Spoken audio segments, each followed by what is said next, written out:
अरे यार हारिस, बड़े दिनों बाद हाथ आए हो। लगता है बीवी को ही प्यारे हो गए। नहीं यार, ऐसा नहीं है। वो प्रॉपर्टी डिवाइड कर दी गई है। तो मेरे हिस्से में बिजनेस आ गया है, प्रॉपर्टी आ गई काफी सारी, उसको संभालने में ना बहुत वक्त लगता है। तो टाइम ही नहीं मिल रहा अपने लिए भी। अरे वाह, ये तो बड़ी खुशी की बात है। और तुम ऐसे ही सुना रहे हो। ट्रीट तो बनती है यार। ले लेने यार, जब दिल करे तुम लोगों का ले लेना। चलो थोड़ी। जफर भाई, आए आए। मैं किसको बुला रहा है? अरे आइए, मैं आपको अपने दोस्त से मिलवाता हूँ। अस्सलाम वालेकुम। पाऊंगी पाऊंगी। और तुम बताओ। ये हारिस है, हमारा बेस्ट फ्रेंड। बहुत दिनों बाद आज मिलने आया है। और हारिस, ये जफर भाई, बेहतरीन पामिस्ट है। लकीरों पर नजर डालकर पूरा फ्यूचर बता देते हैं। अच्छा, तो यार फिर मेरी भी देख के बताए। Why not.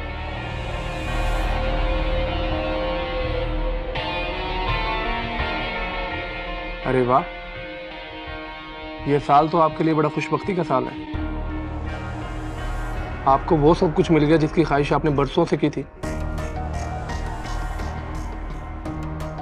इसे तो सच में सब पता है। हाँ, मुझे बताइए, जो कुछ मिला है मुझे, उसमें तरक्की भी होगी, सही रहेगा ना सब?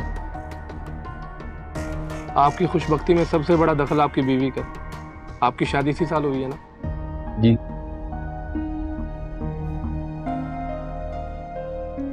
आपको जो कुछ मिला है आपकी बीवी के नसीब से मिला है। रियली? यही सच है।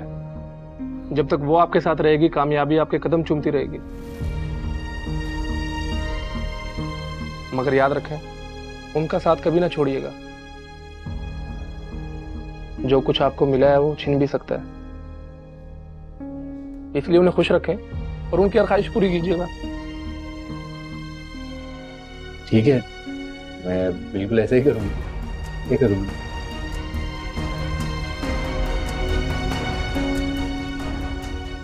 कुछ मंगवाते हैं।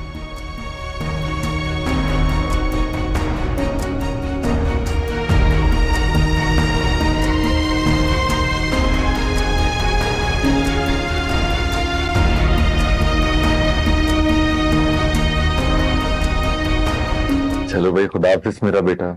दुआ करना कि मेरे सारे मसले ठीक हो जाए। इंशाल्लाह। तुम अकेले रह लोगी ना? जी साहब, अब मैं बच्ची नहीं, एक बच्चे की माँ बन चुकी हूँ।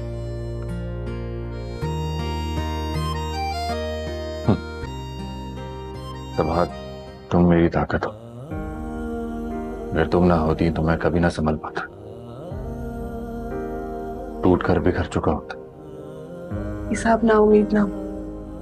मुझे यकीन है आप अपने बिजनेस को फिर से अरूज पर ले जाएंगे इंशाल्लाह। इंशाल्लाह।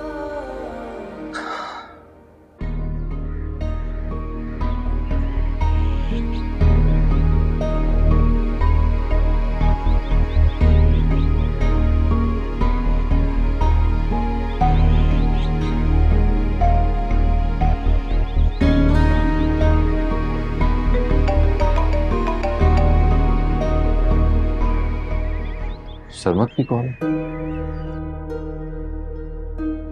हाँ सरमत, हेलो। सर भाई, आप कहाँ पर हैं?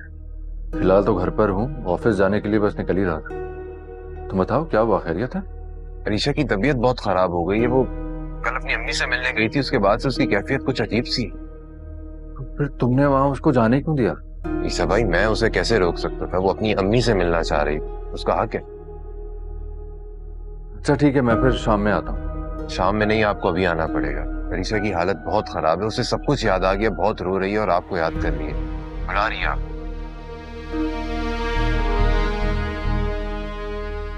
अच्छा अच्छा ठीक है, मैं बस आप पहुंच रहा हूँ, मैं आ रहा हूँ। Okay okay. सरमत की कॉल थी, कह रहा है रीशा को सब कुछ याद आ गया। मैं बस वहीं जा रहा हूँ। मैं भी आपके साथ चलती हूँ। हाँ ठीक है, चलो। हाँ, मैं वेट करूँ।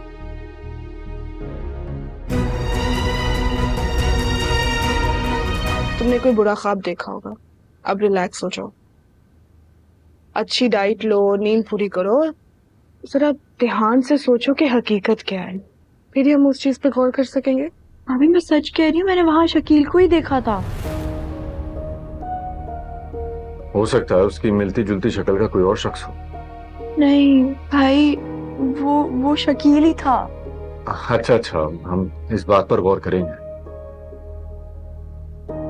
फिलहाल तो मुझे ऑफिस जाना है, जरूरी काम है। कुछ काम है जो उलझ गए हैं, वो देखने हैं, वरना रुक जाता। फिर शाम में आता हूं तो फिर इस पर सुकून से बात करते हैं। मैं चलता हूँ। क्या जी?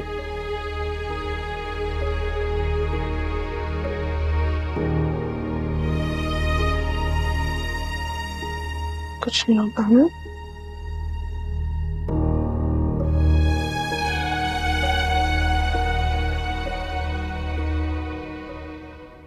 क्या सोचा था और क्या हो गया। मैंने तो सोचा था कि जब ईसा इस घर से चला जाएगा तो मैं अपने बच्चों के साथ खुशी खुशी इस घर में रहूंगी, खुद अपने हाथों से उनको उनका हिस्सा दूंगी। मगर देखो, आज तो मैं बिल्कुल अकेली रह गई।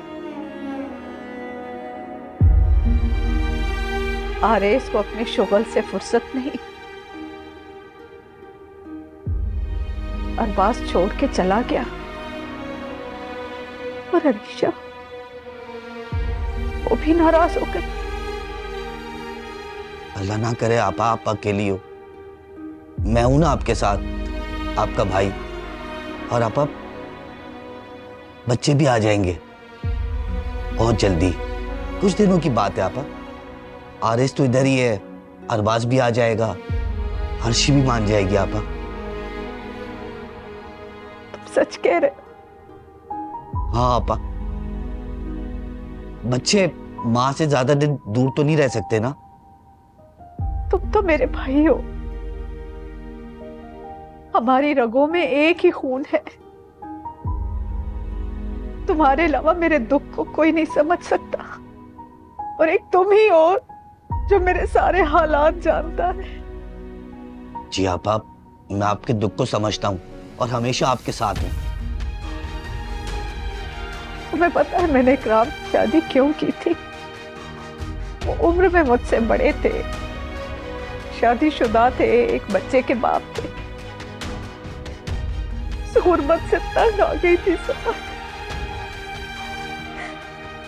मैं वहां से निकलना चाह रही थी, मैं तो महलों में रहना चाहती थी। मुझे क्या पता था कि ये सब कुछ, सारी जायदाद दौलत ईसा की मां की थी, और वो मरने से पहले सब कुछ ईसा के नाम कर गई थी, और मुझे मजबूरन ईसा के साथ धोखा करके ये सब कुछ अपने नाम करना पड़ा। जी आपा, सब जानता हूँ। बरसों आपने खिदमत की इस घर की, ईसा को पाल पोस के इतना बड़ा किया है, और बदले में मुझे क्या मिला? कुछ भी नहीं। सारी जिंदगी में ईसा की आया बनकर रही, लेकिन उसने मेरे बच्चों को कुछ भी नहीं दिया, कुछ भी। इसलिए मुझे ईसा के साथ धोखा करके सब कुछ अपने नाम करना पड़ा।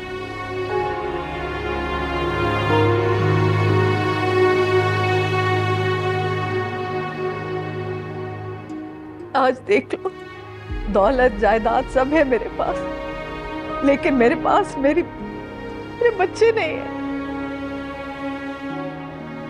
आपा, मेरी प्यारी आपा, दुखी ना हो ना, मैं हूं आपके साथ।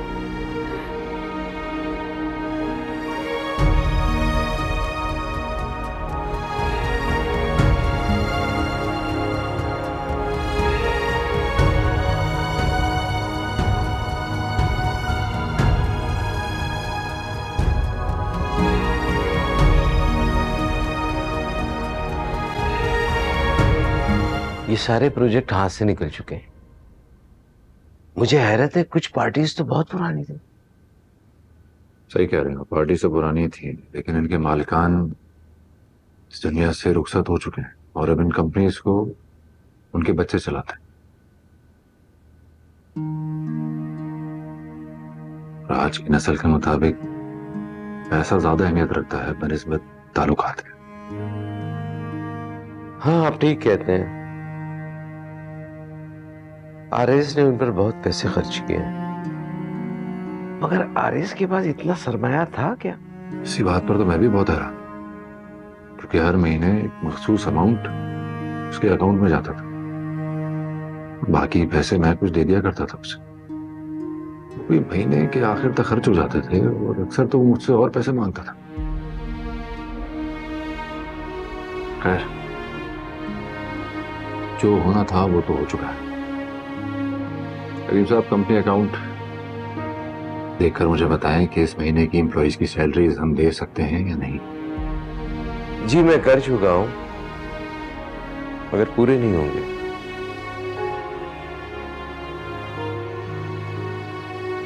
ठीक है, कोई बात नहीं।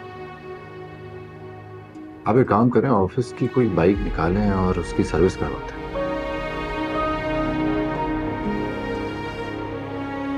मैं अपनी गाड़ी भेजता हूँ। ये क्या कह रहे हो बेटा? आप नहीं, मैं अपनी गाड़ी भेज दूंगा, और कुछ मेरे पास सेविंग भी है। खलीम साहब, आप कुछ ऐसा नहीं करेंगे, ये मेरी जिम्मेदारी है और मैं खुद इसे पूरा करना चाहता हूँ। मगर बेटा, प्लीज खलीम साहब, आप सिर्फ मुझे हौसला दें। मैं आपके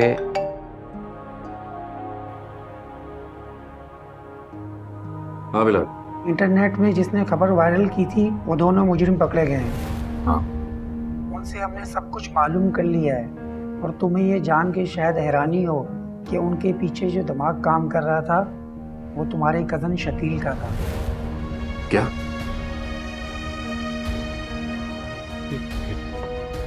ये तुम कैसे कह सकते हो? मैंने माना कि शकील बुरी सोबत का शिकार था, लेकिन वो ऐसा कैसे कर सकता है, वो भी अपनी फूफी ज़ात बहन के साथ? यही सच है ईसा, हमारे पास सारे सबूत आ चुके हैं, और ये दोनों मुजरिम वादा माफ गवाह बनने को भी तैयार हैं। ठीक है, तुम्हें जो कार्रवाई करनी है तुम करो, और मुजरिम को सख्त सजा दिलाओ कानून के मुताबिक। कि अपनी बहन की जिंदगी बर्बाद करने वाले को मैं माफ नहीं कर सकता। ओके ओके, अल्लाह हाफ़िज़। सब खैरियत है बेटा? अब क्या कर दिया शकील ने? करीम साहब, अब शकील ने जो किया है ना, उसकी माफी नहीं। मैं उसकी खयानत और बददियानती को तो माफ कर ही चुका था, लेकिन कोई मेरी बहन की जिंदगी के साथ खेले, उसे रुस्वा कर दे, ऐसे शख्स को मैं माफ नहीं कर सकता। मैं पहली नजर में उसे पहचान गया था बेटा। वो बिल्कुल एतबार के काबिल नहीं है, वो अपने मफाद के लिए कुछ भी कर सकता है। हाँ, बिल्कुल ठीक कह रहे हैं। सबात ने भी अपने तजुर्बे से यही बताया था, लेकिन मैंने भी अपनी माँ की मोहब्बत में सबात को ही जुटला दिया, शकील पर एतबार कर लिया था। खैर, अब इन बहसों का भी क्या फायदा। कलीम साहब, कल सुबह बैंक अकाउंट से आप सारे पैसे निकलवा लीजिए। मैं अपनी गाड़ी अपने दोस्त के शोरूम पे खड़ी करवा दूंगा। उम्मीद है 1-2 दिन में सेल आउट हो जाएगी। इस माह की तो सैलरी हो जाएगी, फिर उसके बाद क्या करना है?